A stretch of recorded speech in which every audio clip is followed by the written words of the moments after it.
So, for part two of the Let's Start a Guitar Business series, I thought I might give you a tour of what I've been doing with the workshop.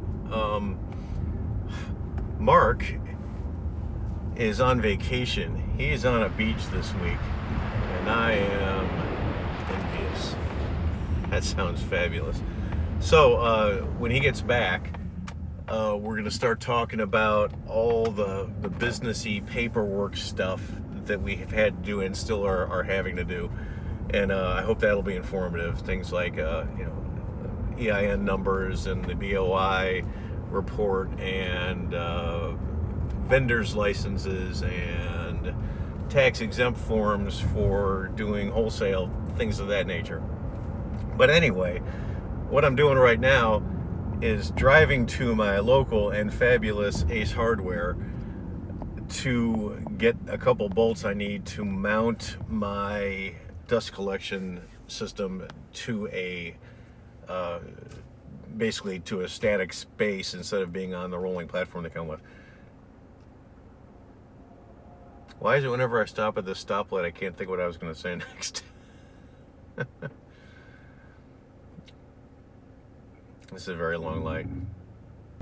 One of the reasons I'm going to Ace instead of one of the bigger box stores, at least for my local version here, one, it's closer. I can get there and back to the house in 10 minutes. And two, man, I'll tell you what, their hardware selection is way better. Besides, I feel more like it's my local hardware store, you know? Shop local. I mean, unless you're out of state and want to buy one of our guitars, then shop Ohio.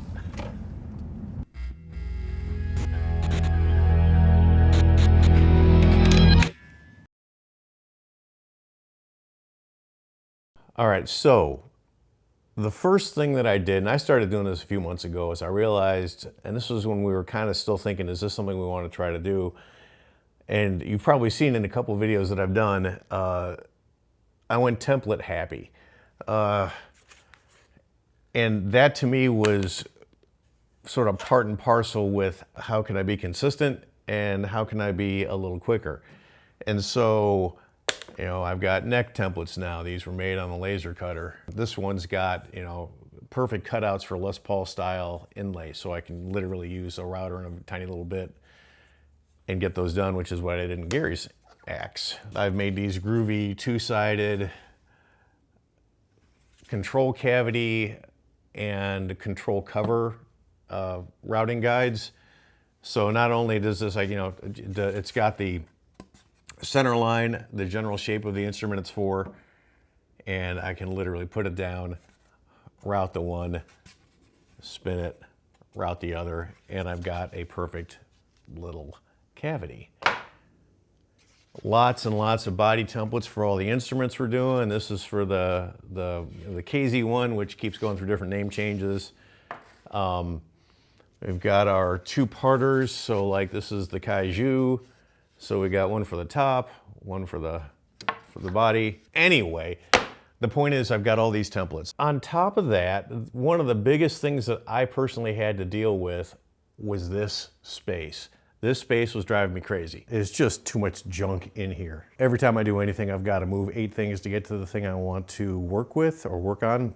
And I cleaned it out and it didn't really change much. So I have literally spent the past month and a half gutting and reorganizing until I got to this. May still look a little cluttered, but let me tell you, it is 1,000 times better. I know where things are. I'll still be tweaking, but man, I can work in here and not trip over stuff. And I trip over stuff all the damn time. So one thing I want to do real quick before we get too much farther into this is go over the various tool upgrades and shop upgrades and the things I did to the space, as I just talked about, and to the equipment therein.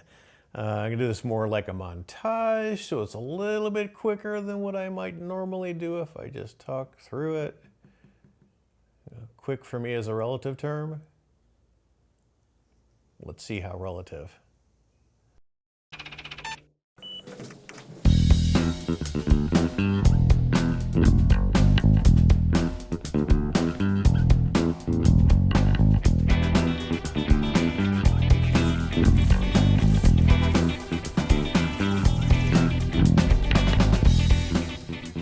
It's working again, and man, this is a world better. All right, so got the filtration system mounted. Took a second because the hooks are 14 inches across and my rafters are 25.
It's been a good bench. I can't argue.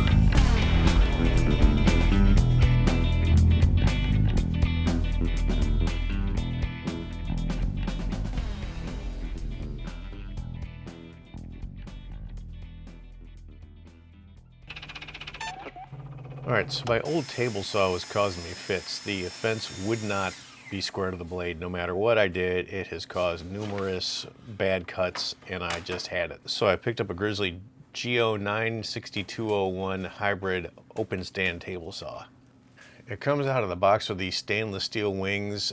They didn't strike me as sturdy enough, so I picked up some cast iron ones, which are awesome and heavy. And I also decided to upgrade the fence to this Incra TSLS position locking system. It's kind of bonkers. This beastie locks into place with that lever. Oh, here, let me just pull it out here and show you. If you look this saw up, they talk about how the base is really unwieldy and dangerous, and yeah, it's a little strange just to have the 3 wheels on it. Even with the extra weight, I am having 0 problems, so I don't know what they're doing, if they're like, you know, trying to do scooter races on table saws around their shops. I don't know, but it's fine for me. Anyway, so you set your distance and lock it in place, which engages this lead screw, and now I can make 32nd of an inch increments in or out as we need, so we can, you know, in theory, cut a binding and then move it in. Kerf of the blade plus the thickness of our standard binding for, say, a neck, and cut another one on the outside of the blade. But anyway, it's going to allow us incredible precision, which I'm absolutely cool with.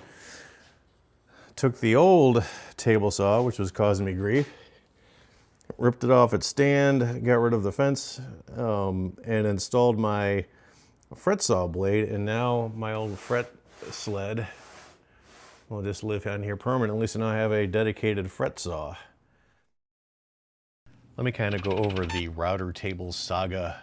My, homemade 2-layer MDF you know, long enough to handle a guitar neck router tabletop, just wasn't flat anymore. Even though it was 2 layers of MDF, 3/4 inch, it developed a little bit of a sag in the middle.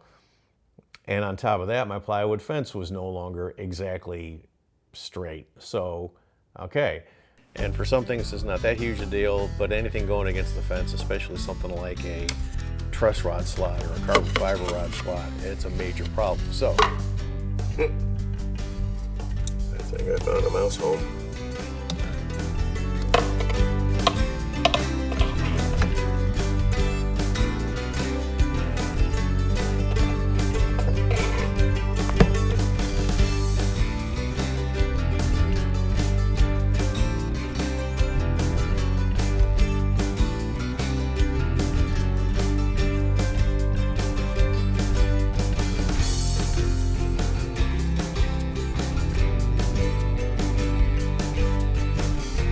All right, all clear.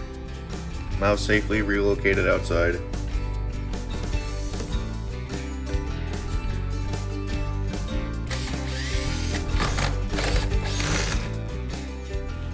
Ordered this this really nice cast iron Infinity Tools top.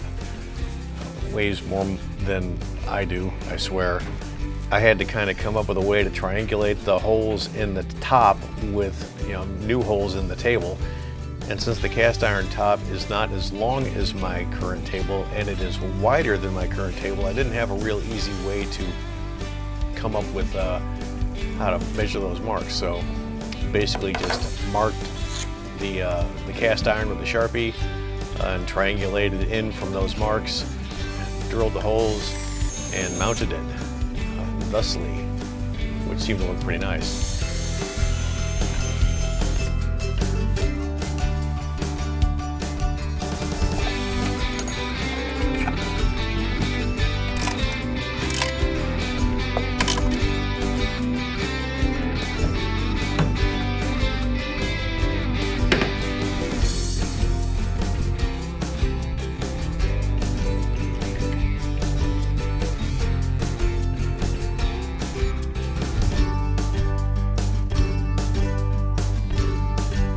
Now, getting this fence installed, I'm going to be able to route these slots the way I'm supposed to be able to route them, the way I was able to when I first built the table when everything still worked. Not a ton of storage updates, but I did take my father-in-law's ancient Belding Corticelli thread display case for his sewing machine stores back in the 70s, and I've converted it into template storage. So I got just about everything I need right here, and I'll be making tweaks to that as time goes by. But it's on wheels. Everything's on wheels. Wheels everywhere. I think that's about where it's at. And like I said, I know this is kind of a short little episode. I just wanted to kind of let you know that there are things that we considered before starting, and all this is part of it. All this is stuff that I wanted to make sure was in place before we said officially, yeah, this is what we want to do. So it was really vitally important for me to feel like there was a path forward that allowed me to be quick enough to build instruments fast enough. And I don't mean, when I say fast enough, I don't mean knock them out in a day, you know, then we're a factory. But I do mean we needed to be able to make enough instruments that the math works out that, you know, we can call this a thing we do. And maybe even, you know, feed ourselves. So that would be nice too. So just, you know, if you're pondering this, you know, pondering doing this yourself, I think it's a really important thing to ask yourself is, what do I need to do before I consider if this is something I can do? And that's what this is to me, is, yeah, okay, all the little bits and pieces that seem to be in place. I'm sure that there will be so many that I had not considered that will crop up in the middle of doing this, and that's part of why we're doing this whole series, because it's not just going to be, oh, look, Kent Mark did a thing, and And everything went perfectly. The whole thing from start to end went perfectly. No, that ain't gonna happen. This is gonna have its moments of sheer panic. I am just sure of it. And I'm looking forward to it, honestly, as weird as that sounds. So I hope this is being helpful. I know we're only 2 episodes in, so how helpful can it be? But you know, ask questions in the comments. We'll do our best to answer them. You know, let us know if you've done this before. What's your experience been like? Is there anything that you, as you were starting, a month in went, oh man, I should have done X, Y, or Z? You know, we're all in this together, and that's how it should be. So, like, subscribe, comment, share, all those things that, you know, we do for our algorithm because we love our algorithm, and we want our algorithm to love us too. That way more people get to see this lovely content of me babbling on and on about bent wood. See you next time, and it'll be the 2 of us next time, not just me. Promise.